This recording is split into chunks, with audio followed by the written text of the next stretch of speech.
오늘 말씀은 시편 34편 4절에서 7절까지입니다.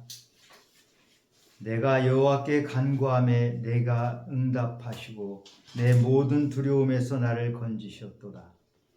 그들이 주를 앙망하고 광채를 내었으니 그들의 얼굴은 부끄럽지 아니하리로다. 이 곤고한 자가 부르짖음에 여호와께서 들으시고 그의 모든 환난에서 구원하셨도다. 여호와의 천사가 주를 경외하는 자를 둘러 진치고 그들을 건지시는도다. 아멘. 제가 자동차를 운전할 때 시동을 걸고 제일 먼저 하는 것이 내비게이션을 켜는 일입니다. 내비게이션에 의존하면서 운전을 하다 보니까 이제는 내비게이션이 없으면 운전하기가 어려울 정도로 내비게이션에 그렇게 제가 거의 부속물이 된 것 같은 느낌이 듭니다. 내비게이션을 켤 때 제일 먼저 하는 것이 뭡니까? 목적지를 입력을 해야 됩니다. 목적지를 정확하게 입력하면 내비게이션이 왼쪽으로 가라고 하면 저는 그냥 따라서 왼쪽으로 가고, 오른쪽으로 틀으라 그러면 오른쪽으로 틀고, 그렇게 해서 가는 것입니다. 길을 혹시라도 놓쳤더라도 내비게이션이 길을 다시 말해주면, 때로는 유턴을 해서라도 다시 그 길을 찾아갑니다. 목적지만 분명하고 정확하게 입력했다면 때론 길을 잃더라도 반드시 그 목적지를 찾아가게 되죠. 우리 믿음의 사람들은 하나님의 말씀이 내비게이션이 되어서 인생길을 이끌어가는 사람들입니다. 오늘 저는 그 인생길을 하나님 주시는 그 말씀대로 따라서, 소명대로 따라서 살았던 사람, 그래서 하나님으로부터 내 마음에 합한 자다, 내 마음에 아주 딱 드는 사람이다, 내 마음에 맞는 사람이다 라는 아주 높은 평가를 받았던 다윗이라는 한 사람을 소개하고자 합니다. 하나님은 어린 목동 다윗에게 기름을 부으셔서 네가 왕이 될 것이다 이렇게 약속을 하셨어요. 그러면서 하신 말씀이 나는 외모를 보지 않고 중심을 보는 하나님이다 이렇게 다윗에게 말씀을 주셨어요. 다윗에게 네가 왕이 될 것이다 이렇게 하나님이 약속을 하셨으면 다윗은 그냥 가만히 있어도 왕이 되는 건가요? 그렇게 되질 않습니다. 하나님은 약속을 하셨지만 약속을 이루기 위해서 하나님께서는 다윗에게 고난을 주십니다. 다윗에게 고난을 주시고 그가 그 고난을 견디면서 인격이 만들어지고 성품이 만들어지고, 그래서 그의 소망, 또 하나님의 소망, 하나님의 꿈이 다윗의 꿈이 되어서 그 꿈을 이루도록 하나님이 만드십니다. 내비게이션도 마찬가지죠. 목적지를 입력해 놓으면 그냥 자동적으로 가는 것이 아닙니다. 내가 그 목적지까지 가도록 하기 위해서 유심히 내비게이션을 살피고, 왼쪽으로 가라면 왼쪽으로 따라서 가고, 오른쪽으로 가라면 오른쪽으로 따라가는 순종을 해야 목적지까지 가는 것입니다. 다윗은 하나님께서 네가 왕이 될 것이다 라고 약속을 하셨는데 대략 그 나이가 한 17살 무렵이라고 봅니다. 그런데 왕이 되는 것은 30살에 왕이 됐어요. 10년이 넘게 다윗은 사울 왕으로부터 목숨의 위협을 받아서 아주 고난의 세월을 보냈습니다. 오늘 시편 34편 본문 제목이 다윗이 아비멜렉 앞에서 미친 채 하다가 쫓겨나서 지은 시 이렇게 되어 있습니다. 아비멜렉은 블레셋의 왕을 말합니다. 이 시의 배경은 사무엘상 21장이 배경이 됩니다. 다윗이 많은 고난을 당했지만 이때처럼 고난을 당했고 수치를 당하며 자기 자신이 너무 어렵게 느낀 때가 없었죠. 사울 왕이 다윗을 죽이려고 했습니다. 우리가 뉴스에 보면 스토커 한 사람이 누구를 쫓아다닌다고 해도 너무 힘이 든다고 합니다. 그런데 사울 왕은 일국의 왕입니다.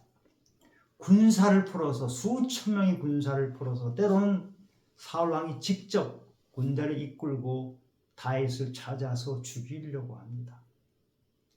다윗이 갈 곳이 없습니다. 그래서 간 곳이 블레셋으로 갔습니다. 블레셋은 적국입니다. 오죽하면 갈 곳이 없어서 적국 블레셋으로 도망을 갔습니다.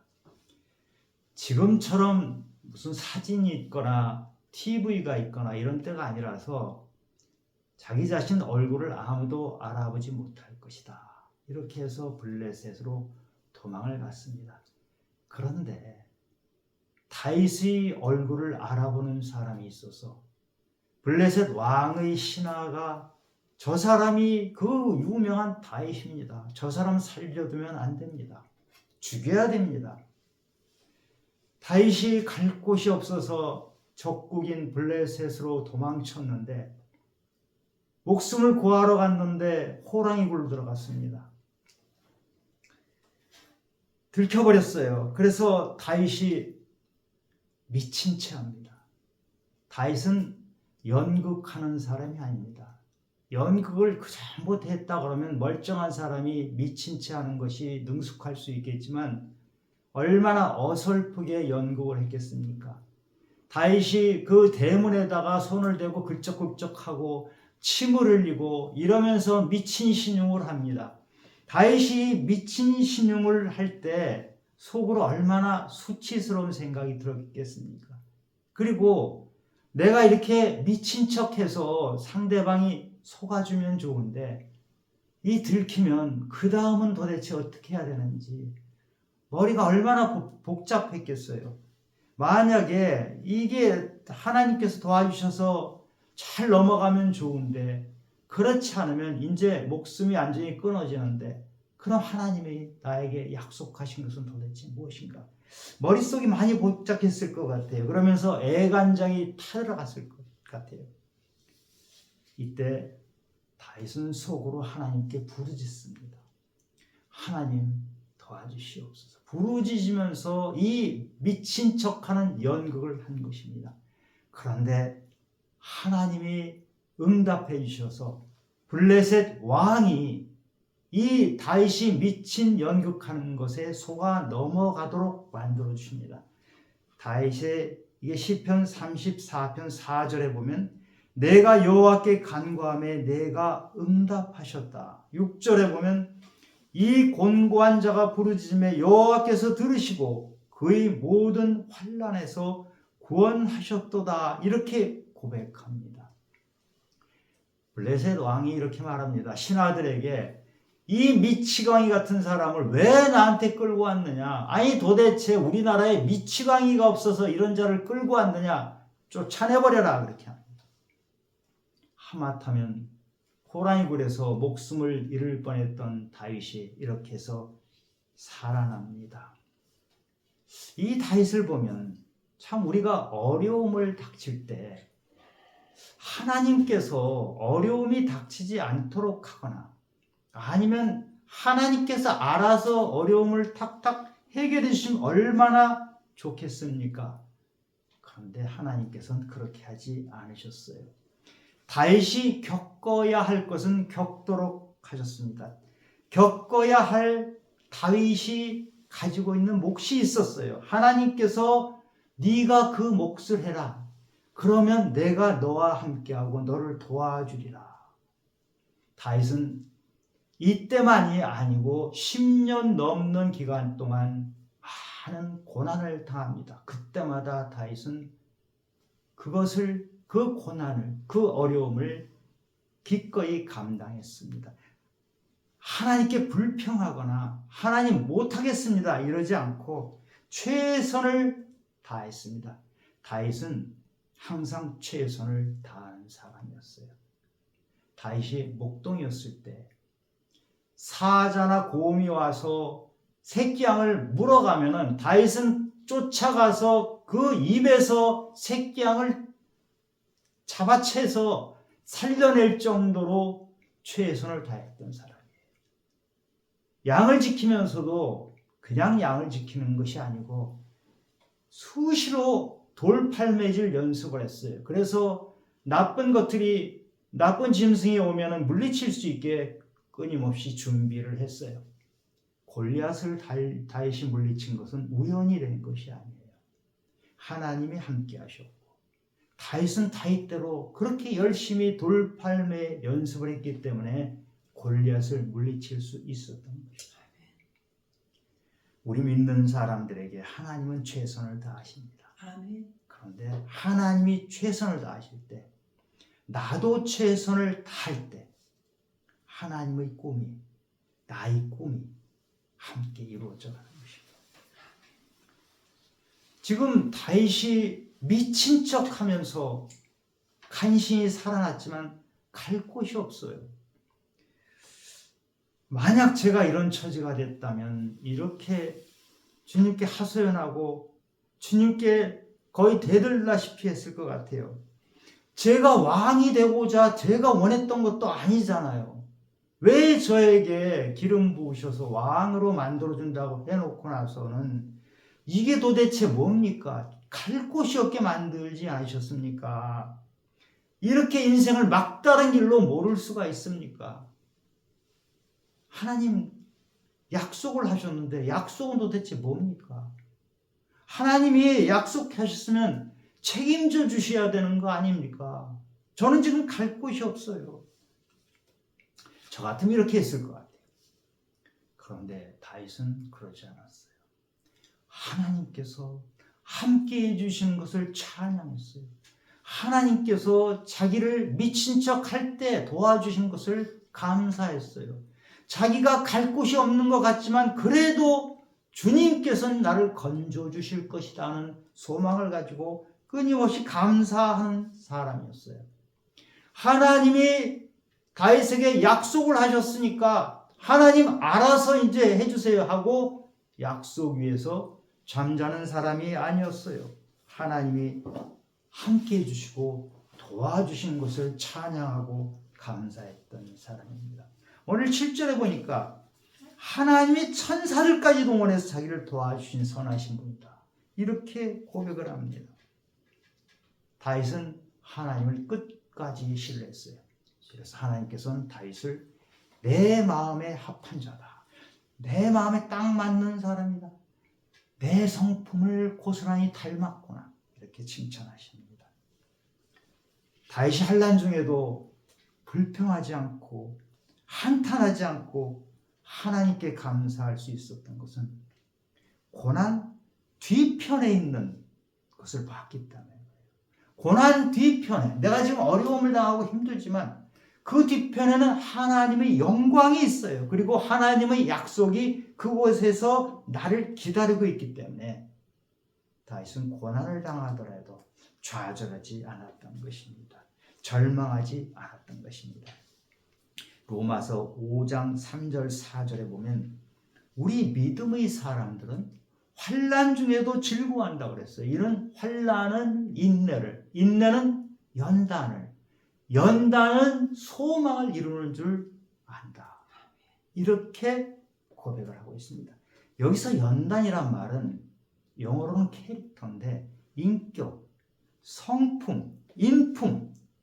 그러니까 우리가 고난을 당하는데 고난을 당하면서 견디고 인내하면 거기서 우리에게 아름다운 성품이 이루어진다는 거예요. 하나님이 우리를 작품으로 만드는 과정이 바로 고난을 통해서 인내하도록 하면서 만들어 가신 거예요. 그렇게 해야 그 성품을 가졌을 때, 그 인격을 가졌을 때 소망이 이루어진다. 우리가 진주조개를 알죠?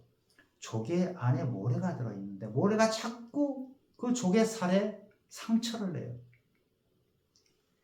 조개가 상처를 막기 위해서 자꾸 뭐를 내뿜습니다. 반응을 합니다. 그러면서 만들어진 것이 진주입니다. 우리 정금, 순금을 만드는 과정은 그 금강석, 돌멩이에 섞여 있는 금 아닙니까? 그것이 그냥 봤을 때는 아무것도 아닌데 그것을 용광로에 넣고 뜨거운 물에 달구고 해서 녹아내리면 거기서 몇 차례 그 달구는 과정을 거쳐서 정금이 나오는 것입니다. 고난이라는 것은 바로 그런 것입니다. 우리를 정금으로 만들기 위한 과정이에요. 조각을 만드는 과정을 보면 커다란 돌을 갖다 놓고 깎아내립니다. 돌에서 깎아내리는 과정은 아프죠. 돌이 아파요. 깨져요. 계속 깨트리고 해서 결국은 뭐가 나옵니까? 아름다운 조각 작품이 나오는 거예요. 하나님께서 때로는 우리에게 그런 과정을 허락하시는 겁니다. 히브리서 6장 19절에 보면 우리가 이 소망을 가지고 있는 것은 영혼의 닷 같아서 튼튼하고 견고하여 휘장 안에 들어가나니, 배가 튼튼하게 닻을 내리고 있으면 풍랑이 일어도 배가 멀리 가지 않고 그 자리에 그대로 있을 수가 있어요. 아무리 태풍이 불어도 닷을 잘 고정시키고 있으면 배가 떠내려가지 않습니다. 소망이란 말이 원래 뜻이 밧줄이란 뜻입니다. 밧줄, 끈. 이 닷에, 영혼의 닷에 소망이란 끈을 잘 붙잡고 있으면 하나님이 주시는 영혼의 닷, 그 소망에 붙잡고 있는 것이 확실하다면 우리는 소망의 나라에 이를 수 있다. 이 말씀입니다. 마치 내비게이션에 목적지를 정확하게 확실하게 입력해 놓으면 때로는 우리가 길을 잃을 수도 있어요. 길을 헤맬 수도 있지만 다시 돌아와서 시간이 걸리더라도 목적지까지 이르는 거나 똑같습니다. 우리에게 영혼의 닻이 있고 그 영혼의 닫힌 그 소망의 끈을 가지고 붙잡혀 있으면 하나님께서 주시는, 우리에게 주시는 그 소망을 끊임없이 확인하며 붙잡고 있으면 우리는 떠내려가지 않고 때가 되면 그 소망을 이룰 수 있다는 말입니다. 하나님은 고난 중에 있는 다윗에게 기름 부으심의 약속을 했던 것을 지키기 위해서 다음 단계를 준비하셨어요. 지금 미친 척해서 간신히 살아났잖아요. 그런데 갈 곳이 없어요. 자기 나라에서는 갈 곳이 없잖아요. 적국으로 들어가는데 거기서도 간신히 살아났어요. 어디로 갑니까? 굴 속으로 들어갑니다. 그래서 들어간 굴이 아둘람 굴입니다. 굴 속에 들어가서. 그런데 놀라운 일이 일어납니다. 굴 속으로 피해 있는 다윗에게 400여 명이 찾아옵니다. 그 찾아온 사람들이 성경에서 뭐라고 하냐 하면 환난당한 자, 빚진 자, 원통한 자, 이 세상에서 그냥 땅에서 살기에는 버거운 사람들, 소외된 사람들, 왕따된 사람들이 아둘람 굴에 갈 곳이 없어서 숨어있는 다윗을 찾아왔습니다. 왜 이 사람들이 다윗을 찾아왔습니까? 다윗을 찾아가면 자기들 마음을 알아줄 것 같아서, 자기들이 얼마나 억울한지, 얼마나 낙심해 있는지 알아줄 것 같아서, 다윗의 훌륭한 인품은 자기들을 품어줄 것 같아서 찾아온 것이에요. 다윗은 지금 신세가 비참하잖아요. 굴 속에 들어가 있는 신세지만 하나님은 굴 속에 있는 다윗에게 400여 명이 오도록 해서 이 사람들이 다윗의 평생에 충성된 신하가 됩니다. 다윗이 나중에 왕이 될 때 이 사람들이 그루터기가 돼서 끝까지 충성하며 다윗 곁을 지켰던 사람들이 바로 이 사람들입니다. 하나님은 이렇게 일하십니다. 다윗은 마음이 상했어요.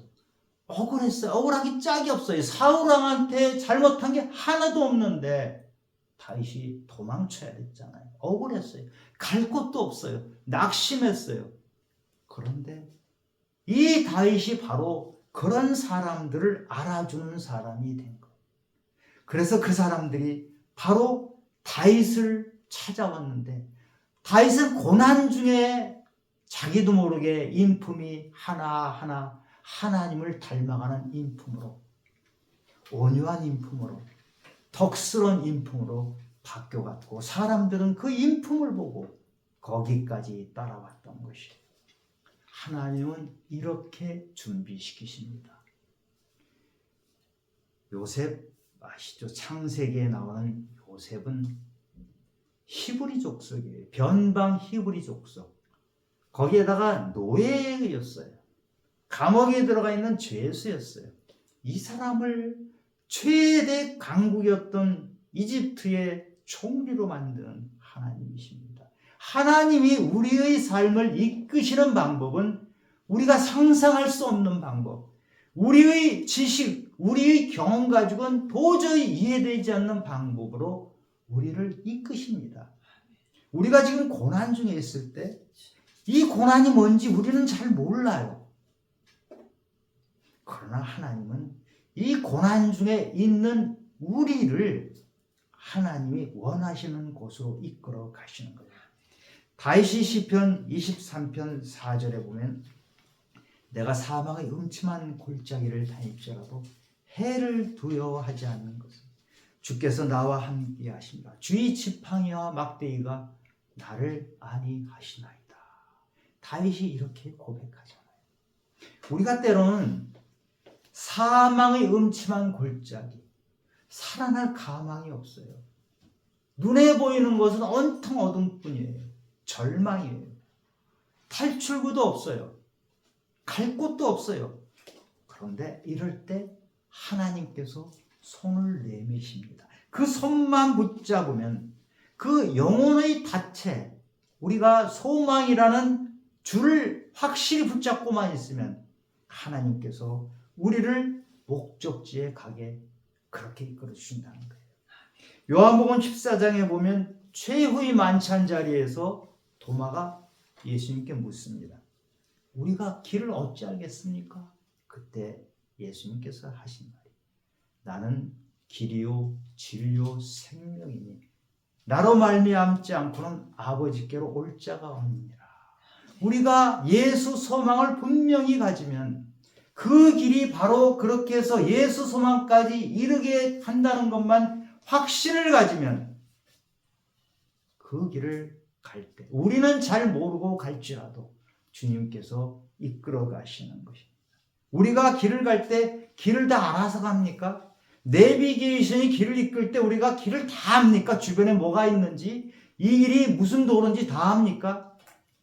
잘 모르지만 내비게이션이 이끄는 대로 잘 가면, 순종하면 목적지까지 가는 것입니다. 우리 예수 믿는 여러분, 예수 믿으니까 막 복이 쏟아져 내리고 막 탄탄대로가 열리던가요? 그렇게 되질 않죠. 지금 다윗이 고난을 받고 있어요. 고난을 우리가 상상할 수 없는 고난을 받았는데 왕으로 기름 부음을 받았기 때문이에요. 그런데 다윗은 왜 나에게 기름 부음을 괜히 줬습니까? 이런 말 하지 않았어요. 그리고 하나님이 약속해 주셨으니까 하나님이 알아서 하세요. 하나님이 하신 거잖아요. 이렇게 하지도 않았어요. 다윗은 고난당할 때 부르짖었어요. 하나님께 길을 밝혀달라고, 길을 인도해달라고 부르짖으면서 동시에 제가 할 일은 뭡니까? 저는 어떻게 해야 됩니까? 여러분 사무엘상에 다윗의 얘기가 쭉 나오는데 보면 항상 다윗은 하나님께 물었어요. 이제 어떻게 해야 됩니까? 전쟁을 해야 됩니까? 말아야 합니까? 피해야 됩니까? 아니면 앞으로 나가야 됩니까? 항상 물어봤습니다. 하나님께서 그때마다 두려움을 없애주시고 지혜를 주셨던 것을 기억합니다. 다윗은 이 땅의 것을 보고 달려간 사람이 아니고 이 땅에 있는 고난 뒤편에 있는 하나님이 주시는 소망을 바라보면서 갔던 것입니다. 이 땅의 것은 잠깐입니다.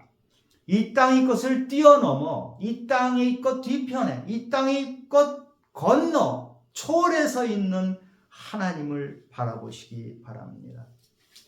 이 소망을 가지면, 하나님의 소망을 가지면 이 땅에서 보이는 고난, 이 땅에서 보이는 유혹, 그런 것을 이겨낼 수가 있고 하나님이 주시는 길을 따라서 갈 수 있습니다. 그리스도인은 고난을 통과해서 소망을 이루는 사람들입니다. 지금 내가 당하는 고난이 내 성격 때문에 또 내 욕심 때문에 받는 고난이 아니기 바랍니다. 그리스도인이기 때문에 받아야 되는 고난을 능히 이겨내면, 견뎌내면 하나님께서는 우리에게 하나님이 받으시는 영광과 같은 것을 우리도 받게 해주신다는 거예요. 그래서 다윗은 어떻게 해야 되냐고 하나님께 부르짖었던 것입니다. 우리가 부르짖을 때, 고난 가운데, 어려움 가운데 부르짖을 때 하나님이 답해 주시는 것은 두 가지입니다. 하나는 장애물을 제거해 주십니다. 문제를 해결해 주십니다. 또 하나의 답은 장애물과 문제는 그대로 놔두십니다. 하나님, 나 힘들어요. 저거 좀 없애주세요. 길이 뻥 뚫리게 해주세요. 그런데 하나님이 아무것도 안 하고 그대로 놔두십니다. 그 대신에 나를 고쳐주십니다. 나의 부족함을 보게 하시고 내가 가지고 있던 의심과 두려움을 없애주십니다. 나에게서 의심과 두려움이 없어지면 그동안 길이 안 보였지만 그때는 길이 보이기 시작합니다. 두려워하면, 의심하면 문제는 점점 커 보입니다. 우리가 감당할 수 없게 보입니다. 이 존 버년의 철로 역정에 보면 주인공 크리스찬이 성에 들어갔는데 하필이면 그 성이 의심의 성이에요. 이름이. 그 의심의 성에 있는 거인이 있는데 거인 이름이 절망. 그 거인의 아내 이름이 자포자기예요. 절망과 자포자기가 사는 의심의 성에 들어갔습니다. 크리스찬이 그 성에 들어가서 나는 할 수 없어. 나는 안 돼. 나는 안 될 거야. 완전히 포기하는 심정이 됐을 때 소망이란 친구가 아니야. 길이 있을 거다. 길이 있을 거예요. 그래서 열쇠를 발견하고 도망쳐서 살게 됩니다. 이렇게 절망과 자포자기는 우리가 길을 못 보게 만듭니다. 길이 분명히 있는데도 불구하고 아무것도 할 수 없다. 내가 해봤자 안 된다. 이렇게 포기하게 만듭니다. 갈라디아서 3장 4절에 보면 사도 바울이 어리석은 갈라디아 사람들 하면서 고난을 헛되이 받았느냐고 묻습니다. 고난을 받긴 받았는데 고난을 헛되이 받는 사람이 있다는 것입니다. 고생을 하긴 했어요. 정말 힘들게 고생을 했는데 헛쓰고 헛고생하는 사람이 있다는 것입니다. 왜 그럽니까? 하루 종일 운전을 했어요. 길을 왼쪽 오른쪽 갔다가 돌아오고 했어요. 하루 종일 운전했는데 길을 헤맸어요. 목적지를 못 갔어요. 왜 그렇습니까? 내비게이션의 목적지를 정확하게 입력 안 하면 그렇게 되는 거예요. 어디로 가는지 모르고 열심히 간 거예요. 열심히 가고 애 타고 상처나고 깨지고 고생했지만 헛고생 헛수고를 했다. 왜냐하면 너희들은 목적지를 잘못 입력해서 그렇다. 하나님이 주시는 목적지, 그곳에는 영광이 있는데 하나님이 주시는 그 목적지는 내 소망의 종착점이고 거기엔 하나님께서 영원히 닻을 탁 정박해 놓고 너희들이 흔들리지 않게 이리 오면 된다 하는데 그 목적지를 잘못 입력해서 자기 마음대로 헤매고 헤매는 헛고생 헛수고를 하다 말게 된다는 것입니다.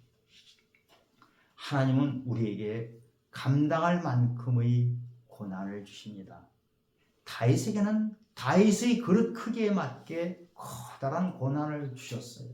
우리에게는 다윗과 비교할 수 없는 각자에게 맞는 고난을 주셨어요. 그 크기만큼 주시고 견디도록 하십니다.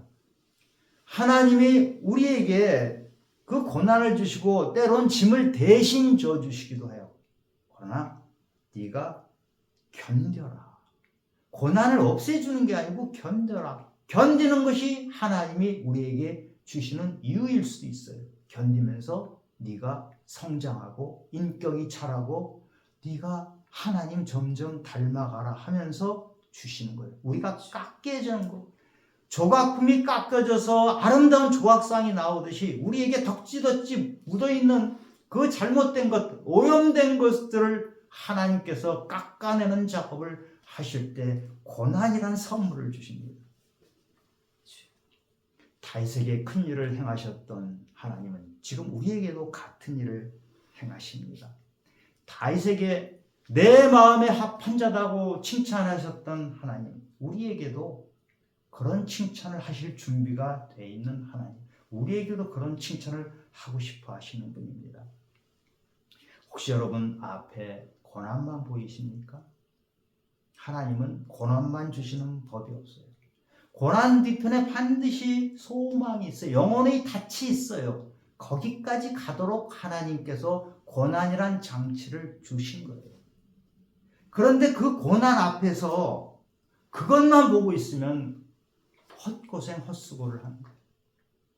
소망을 바라보는데 하나님이 주시는 소망을 바라봐야 되는데 이 땅에 있는 것들, 잠시 있다가 사라져버릴 것들, 영원하지 않는 것들을 바라보면서 가면 엉뚱한 곳을 가는 거예요. 제발 하나님께서 주시는 소망, 그래서 하나님이 가지시는 그 꿈이 나를 통해서 나의 꿈이 돼서 이루어지는 삶을 사시기 바랍니다. 그것은 우리가 남들이 볼 때 대단한 인물이다, 남들이 볼 때 정말 존경할 만한 사람이다, 이렇게 되지 않아도 괜찮습니다. 지금 아둘람 굴에 들어가 있는 다윗이 뭐 대단한 사람입니까? 거의 망한 사람 아닙니까? 세상의 기준으로 보면 망한 사람이에요.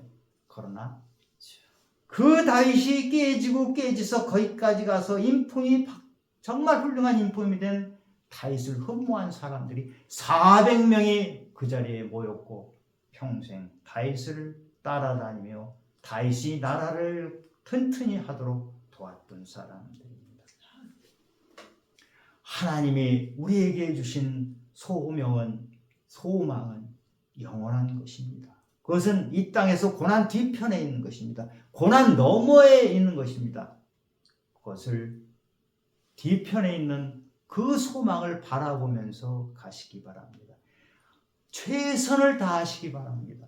내 앞에 있는 고난에 무릎 꿇지 말고 내 안에 있는 바로 앞에 있는 고난 때문에 절망하고 포기하지 말고 그 뒤편에 있는 하나님을 바라보면서 내가 최선을 다할 때 하나님도 최선을 다하십니다.